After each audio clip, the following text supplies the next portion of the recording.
Nothing. What's wrong with Arctic? She's sick. Okay, my Arctic as well really soon. Okay, well everyone, as I told you that today, this is our first meeting.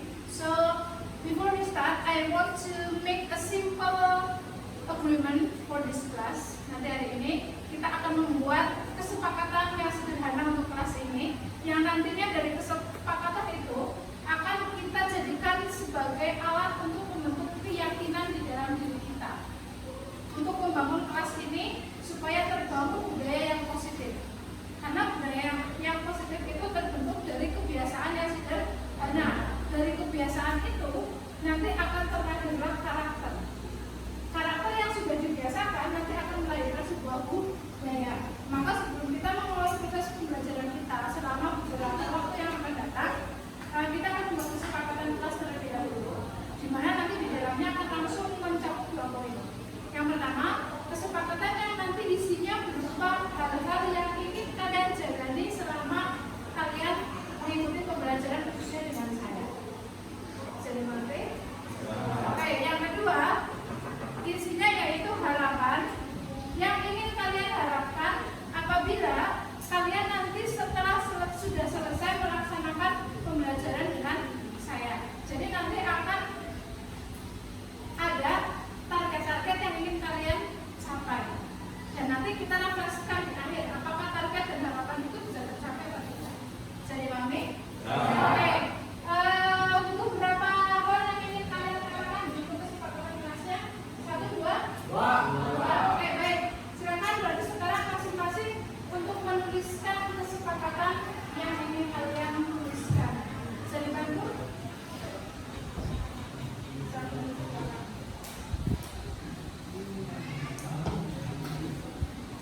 Oke. Dibagi dua-dua.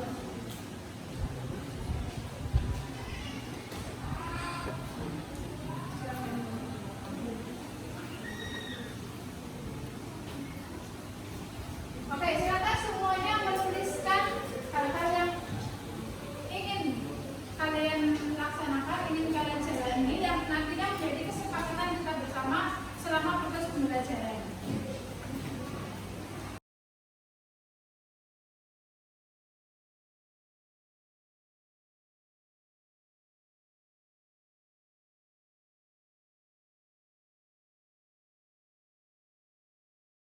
Ditambahkan.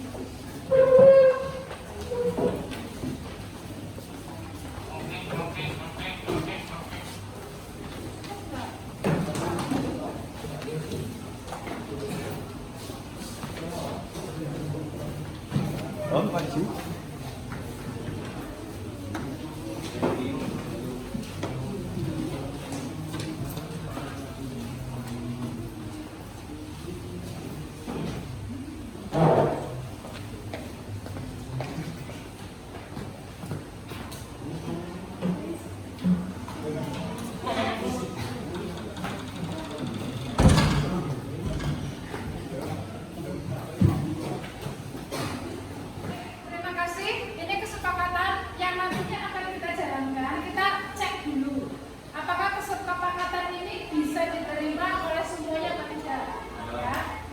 Yang pertama, tidak datang terlambat ke kelas. Ini siapa yang terlambat? Gurunya atau muridnya?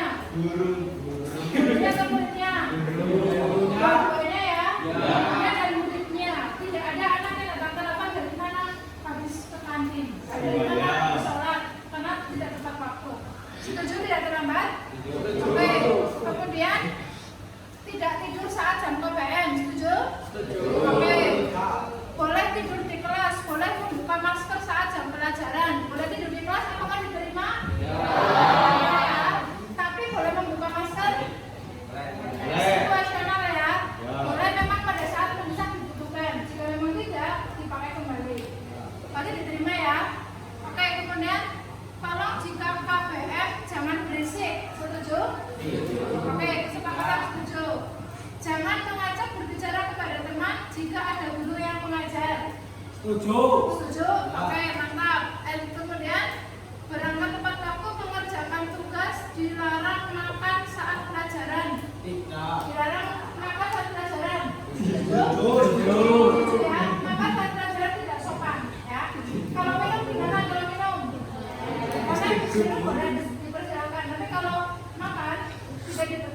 karena ada jam istirahatnya sendiri. Kemudian pada awal semester dibentuk suatu kelompok yang terdiri dari beberapa siswa yang mana kelompok akan digunakan di setiap KPM yang ada dan di rolling secara berkala, misal sebulan sekali. Setuju? Tidak.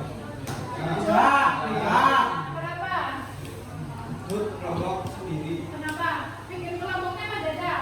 Ya. Menyesuaikan mata pelajarannya. Habis menyusun sesuai pelajaran. Oh, menyusun sesuai pelajaran. Sepakatan? Oke.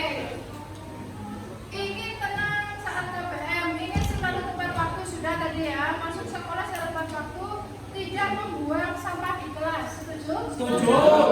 Oke. Tidak gaduh, tepat waktu sama.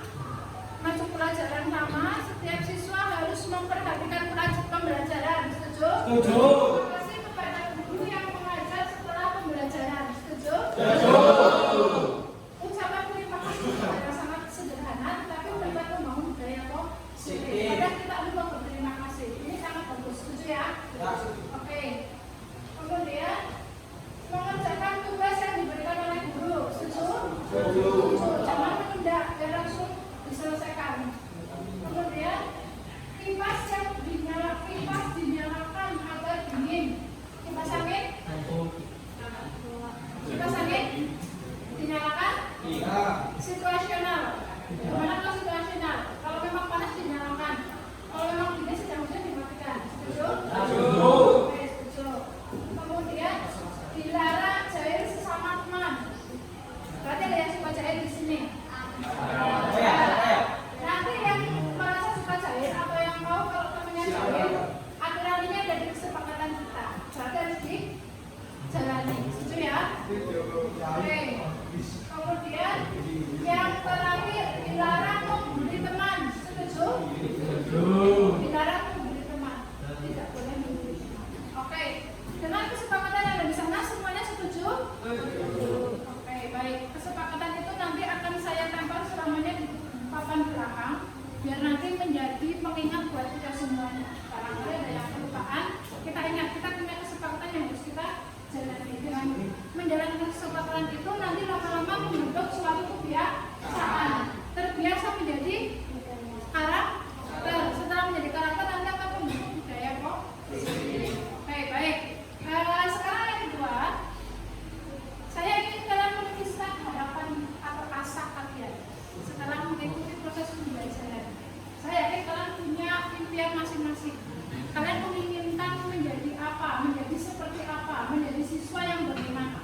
Saya ingin melukiskan satu saja yang ingin kalian dapatkan setelah kalian mengikuti serangkaian pembelajaran di sini. Oke, saya beri kertas warna merah jambu dan warna kuning.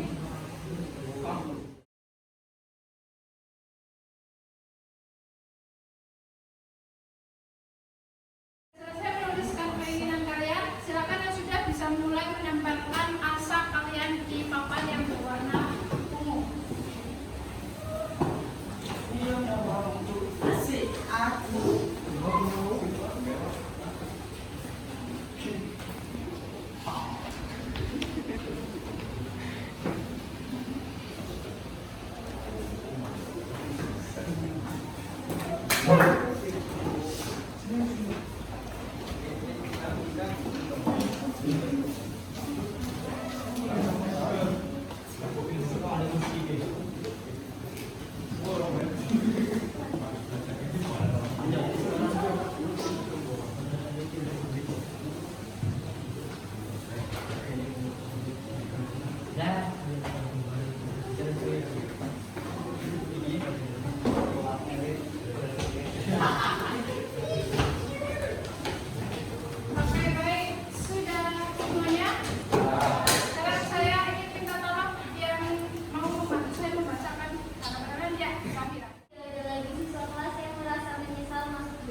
tujuan kita, tujuan kalian semuanya, ketika nanti sudah selesai melaksanakan proses pembelajaran ini, kalian dapat merasakan itu semua, mendapatkan itu semua. Kita aminkan. Amin. Nanti ini semuanya, baik yang kesepakatan maupun yang harapan-harapan ini, kita pasang di belakang biar sebagai pengingat untuk kita semua. Barangkali saya atau kalian lupa, tidak melaksanakan atau lupa akan tujuan kita. Setuju semuanya? Betul. Oke, baik. Yang harus kita ingat bahwa sebuah budaya positif, sebuah budaya besar itu terlahir dari hal-hal yang sangat sederhana, berasal dari kebiasaan-kebiasaan kecil yang membentuk karakter dan nantinya melahirkan sebuah budaya. Oke, baik. Nanti saya minta tolong ketua kelas untuk memindahkan itu ke belakang. Tepuk tangan untuk kita semua, mudah-mudahan kesempatan.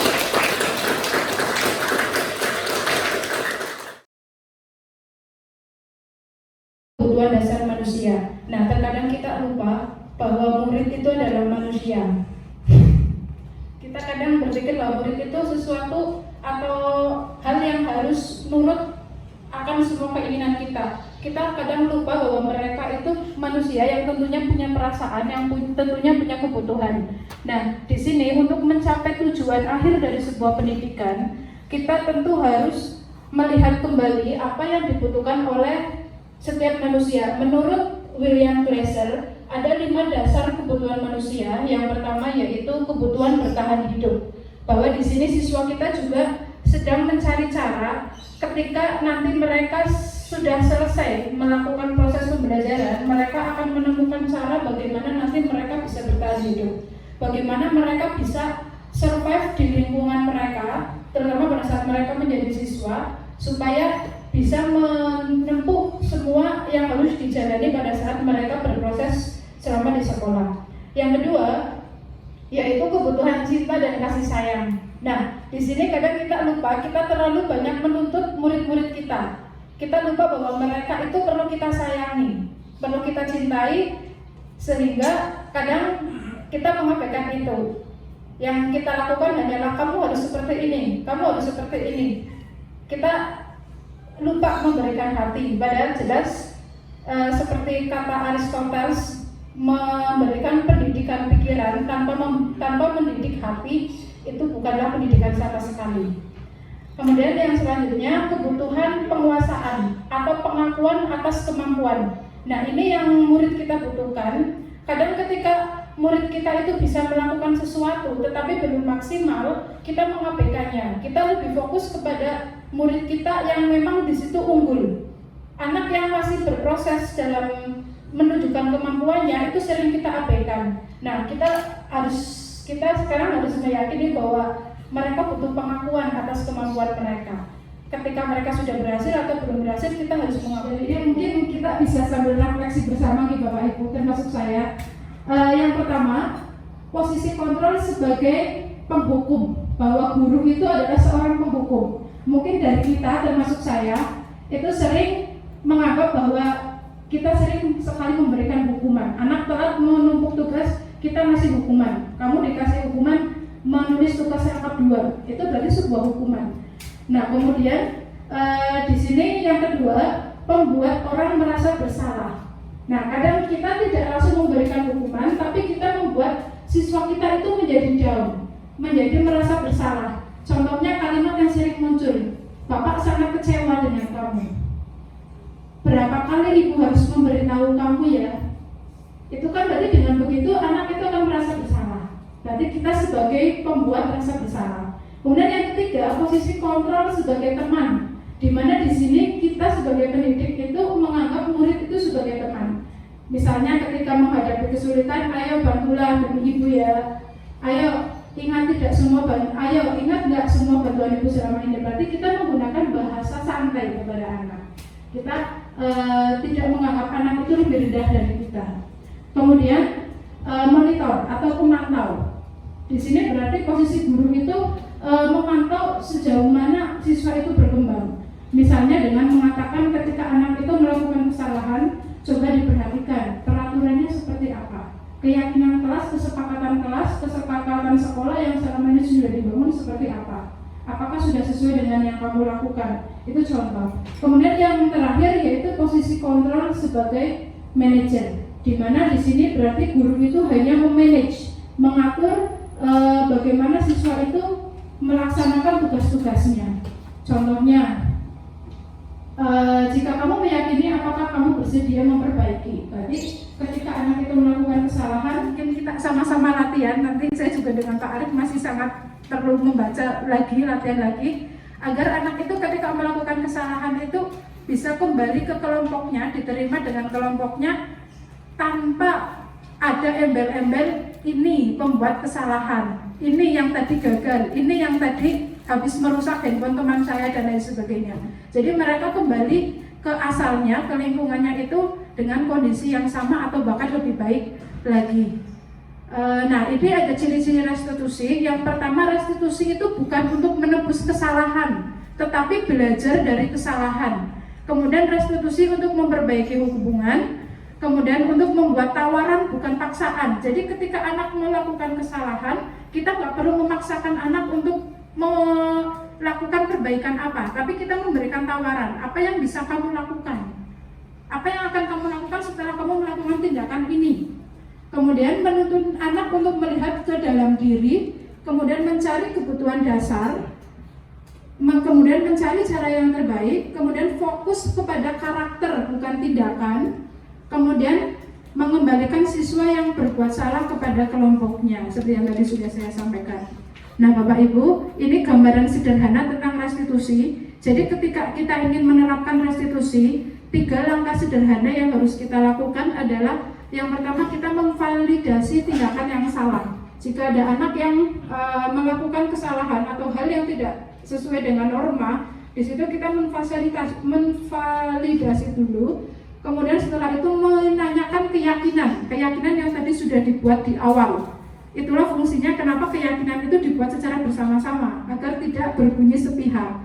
Kemudian yang terakhir yaitu menstabilkan identitas dengan kalimat kamu bukan satu-satunya yang melakukan kesalahan ini. Setiap orang pasti memiliki kesalahan. Dengan begitu suatu penguatan yang nantinya membuat siswa kita itu tidak merasa minder, tidak merasa down, dan akhirnya bisa kembali ke kelompoknya secara baik atau diterima.